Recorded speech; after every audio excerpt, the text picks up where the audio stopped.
Sure, come on in. I tell everybody to send anyone who will come and listen to this story. If you're new to Tyre, you need to hear this story. This is great. Oh, you're visiting. Well, you'll like this story even better, and I'll like telling it even better because you can take the story away and spread the good news. Yes, it's good news. It's really good news. It didn't happen here in this house, but this is my house, and this is where I lived when it happened. But I'll get to that later. First, let me tell you about our town. Tyre was a town that was established after Sidon. Sidon was the first town, and then we spread down here just a little ways south. But the people of Phoenicia, where you're located right now, have been here for ever so long, surely longer than I can remember and longer than my family. We're very close to Syria, but the Canaanites among us, and I'm of that nationality also, we once were as far down in the borders of Egypt, but when the Hebrews came out of Egypt, they continued to push us and push us and push us and push us until the Canaanites ended up on that narrow strip that we're on where Phoenicia is. So the Phoenicians and the Canaanites now live together. We're so intermingled that often we're called Syro-Phoenician Canaanite because we're so close to Syria and Phoenicia, and many among us have been Canaanites. So this part of the world, being on the Mediterranean, has wonderful resources. If you're just visiting here, you need to know what a great place this is for you to buy purple cloth, because we have sea mollusks that exude the dye for making the purple cloth. Everything from crimson to deep blue. That cloth is usually only affordable by the most wealthy, but I can tell by the way you are dressed and the entourage with you that you could buy some cloth. Normally it is only reserved for the royalty and the aristocrats, but sometimes some of us get a piece of cloth and we treasure it. In our area, we have been known as the people who started language in the form of the alphabet. It was the Phoenician alphabet that the Greeks took and molded into what is used today. It all began when the Phoenicians started assigning one sound to each symbol. And the Greeks made that even more sophisticated.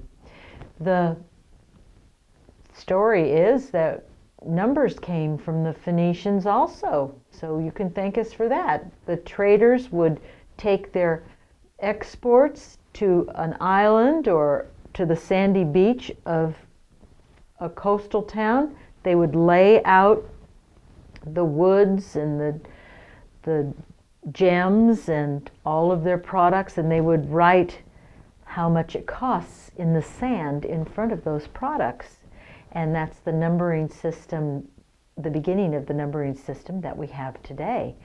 Also, there's a story that farther north in Babylos, a ship pulled in, and in the harbor there was nitrate loaded, sodium nitrate, onto the ship, and the sailors were burning their fires to stay warm at night, and all of the nitrate burnt out, and the sand that was on the ship suddenly became a small river of liquid glass, and that's how glass was discovered. Lots of things come forth from our area of Phoenicia. And while we were good at creating There was no one who could create a solution to my problem. I had a daughter, a child, who was tormented night and day by a demon. The child could get no rest. I could get no rest. No one around us could get any rest. And it went on, and no one could help us. There was no help. I had done everything I could.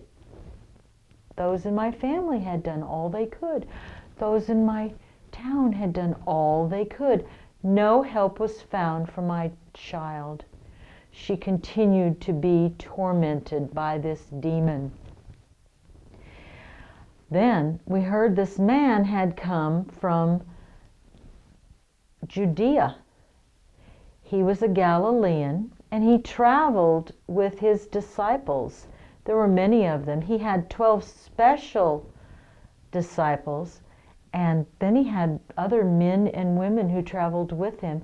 And he was said to be trying to get away from all of the people. For the story was that he had been made so popular he couldn't even get rest. He would go to the top of a mountain. They would follow him. In his compassionate heart, he would preach to them. Once he preached to them for 3 days. And then he couldn't send them away hungry. So he found his disciples to bring him some food. And all they could get were some loaves and fishes. And he multiplied that to feed 5,000 people. And then they left. Another time I heard he was out preaching where it was grassy. And the same thing happened. The crowd became hungry, and there were 4,000 men in the company that day. They didn't count the women or the children. But again, fish and loaves were brought to Jesus, and he multiplied them, and the entire crowd was fed, and they took up baskets full of leftovers. He couldn't get away from people. Once he got in a ship to go to the other side, but before he went, he taught them from the ship because they were pressing in on him so much. He taught them. But Jesus had come for a rest to Tyre. How could I bother him when he's there to rest? Well, I had to bother him because the stories were incredible. The stories were that he had caused the eyes of the blind to see, the ears of the deaf to hear, the skin of the lepers to be made new. He had caused the lame to walk. He had even cast out so many demons in a town in Capernaum that almost all the city was free of demons. He cast out a demon in a synagogue when the man was writhing and crying out with a loud voice. I heard he cast out demons out of Gadareans. One Gadarean was running through the tombs with chains. He was all naked, and Jesus cast out the demon. And then the man was well. He was clothed, and he wanted to follow Jesus, but Jesus told him, no, you must go home and give yourself to your family. He had been gone so long. So when I heard what Jesus had done, I had to bother him, even though it was his vacation from people. I had to, for the sake of my daughter. How could I not try? How could I not do all I could do for my child? So, Jesus was walking about with his disciples. I began following after them. I couldn't get close to him. All I wanted to do is get his ear so I could tell him of my problem. But the disciples kept hovering around him like a protection. I heard they did that once before or maybe they did it all the time. I heard about it, though, that they had done that when Jesus had been asked by a leader of the synagogue, Jairus, to come to his house and heal his daughter who was near death. And the disciples were all hovering and crowding around Jesus, and they were making their way to Jairus' house to heal Jairus' daughter. And there was a woman who couldn't get near him, but she reached her hand out and she could only touch the fringe of his garment. It just brushed over her, and she was healed just by the fringe of his garment. I heard that he stopped and he said, "Who touched me?" And his disciples said, "The crowd is pressing in on you. How can you say, 'Who touched me?'" And Jesus said, "I know someone touched me because I felt virtue go forth from me." And then the woman who was healed came forth and told him all. And he said that it was her faith that had made her well. For she had said in her heart, "If I could but touch the fringe of his garment, I would be made well." And her infirmity of 12 years left her, and she was well as ever. And then I heard that news came immediately when Jesus said that and told him the girl was dead. But Jesus said, "No, she's just sleeping. Let's go." So Jesus went in and he lifted the girl to life. Could he lift my girl to life? For she had no life with this demon tormenting her. Oh, a mother's heart longs for a child. I know now that all parents long for their children, just a fraction of how God longs for us to be his children.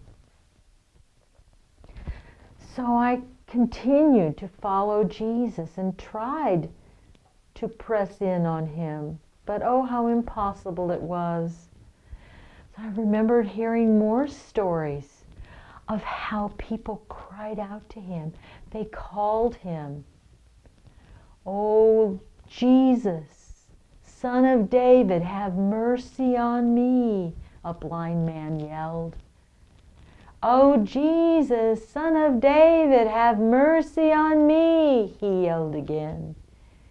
And he yelled until Jesus stopped and asked him, "What do you want?" And he said, "That I might see again." And Jesus granted his request, and the man received his sight. I thought, dare I shout out after this man of God? And then I thought, dare I not shout out for this man of God? For if it is true that he is the one sent to heal my child, how could I not press in?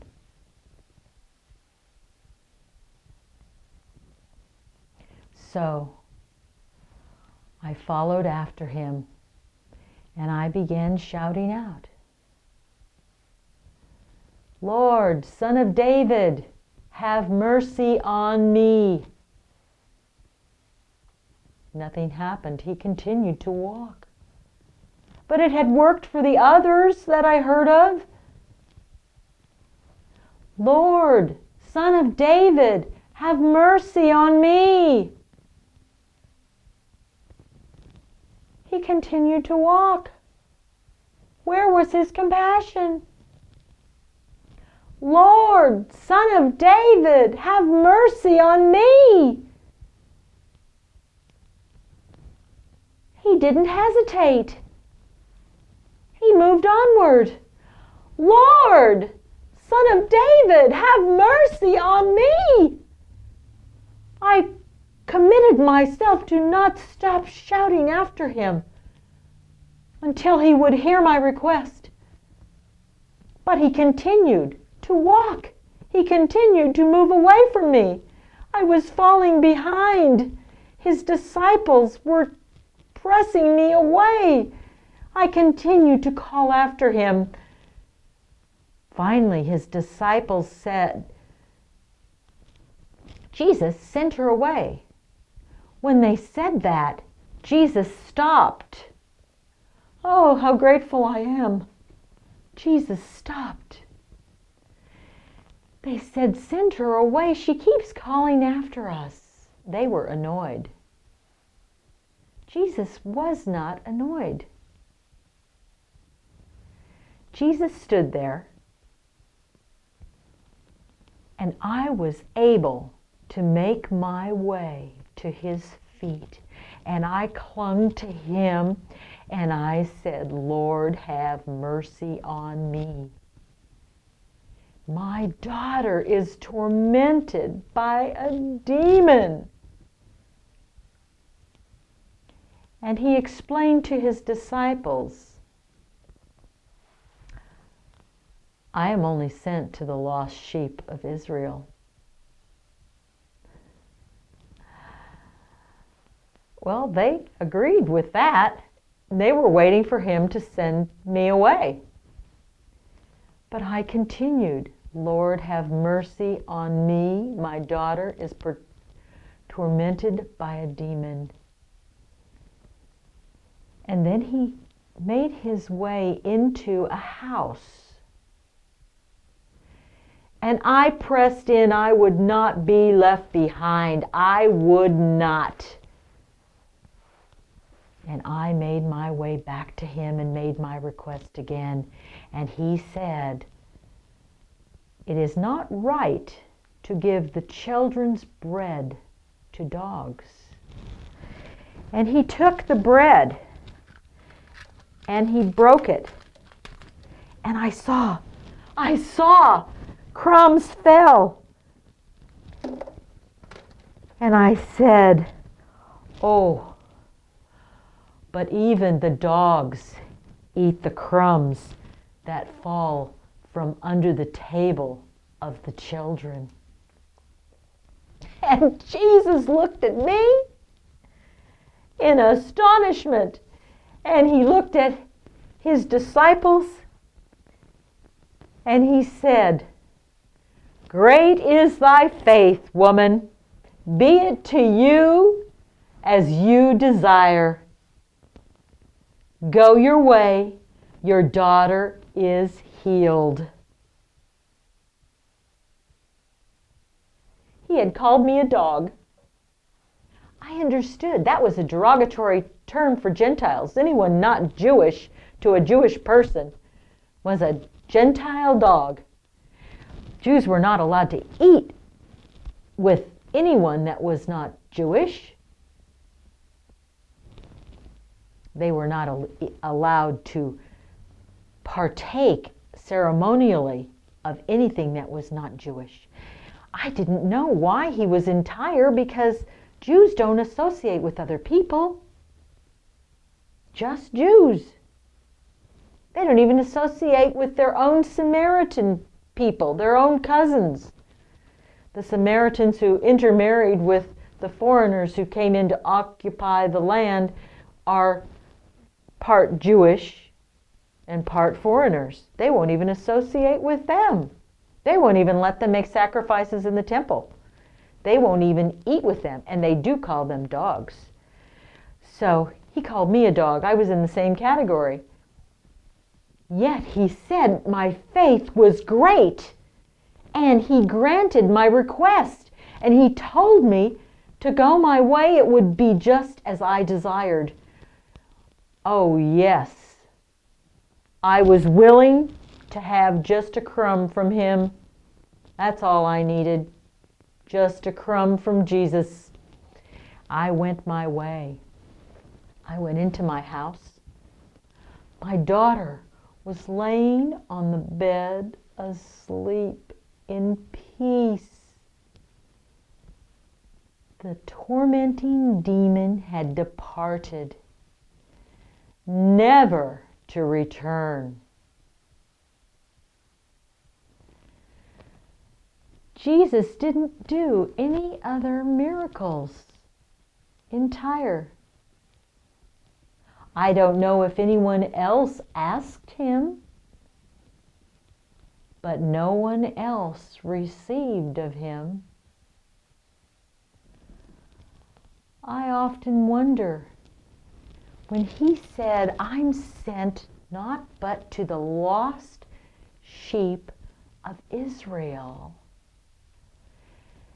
if he was referring to me as the one of the 100. For he told a story about a shepherd who had 100 sheep. He took good care of the 100 sheep, but in spite of that, one of the sheep got lost. And Jesus told how the good shepherd left the 99 and went out searching for the one lost sheep. Jesus had left Judea, Israel, the Jews, the Samaritans. He had left the 12 tribes. He had left and come to Tyre. Had he come looking for the one lost sheep? Was it me? Because of Jesus and the miracle that he did for me, great words of good news went out in the land. People knew what torment my daughter had. They saw how she had changed. They knew the power of God through Jesus is what had happened. And so it was when we heard the good news of the resurrection of Christ, we knew that we wanted to be Christians with Christ.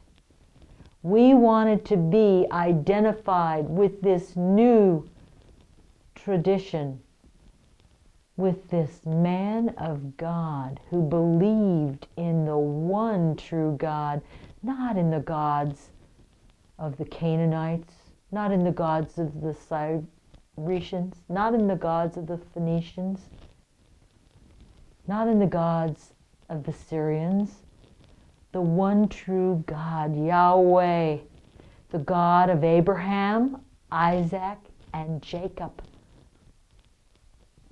the God of King David, a man after God's own heart.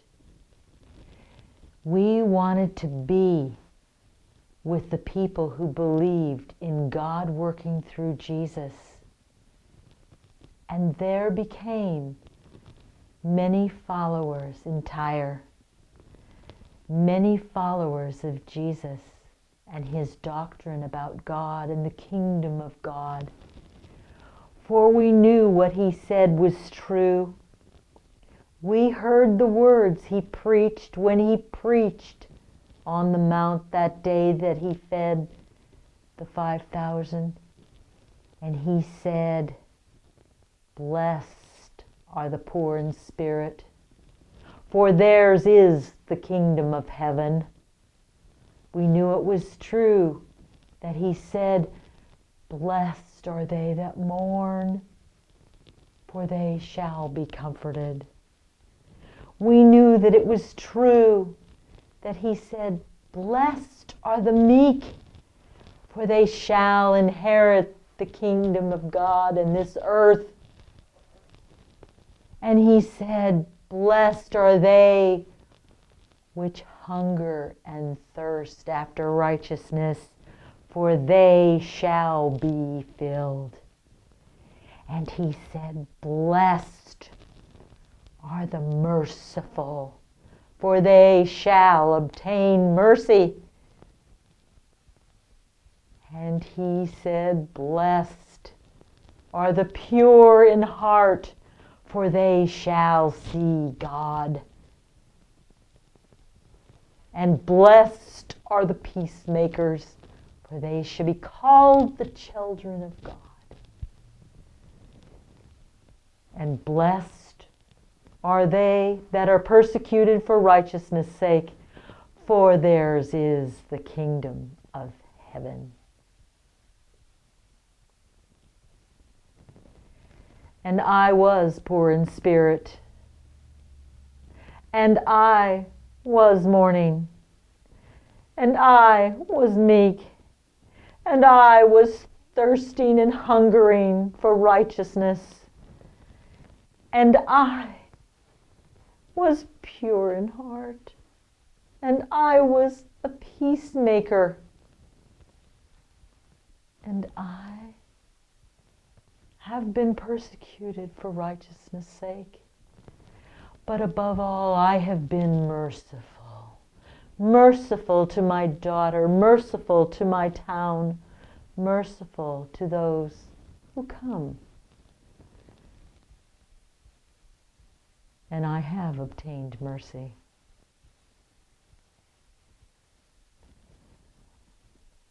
I invite you to do as I did, to seek Jesus for but a crumb,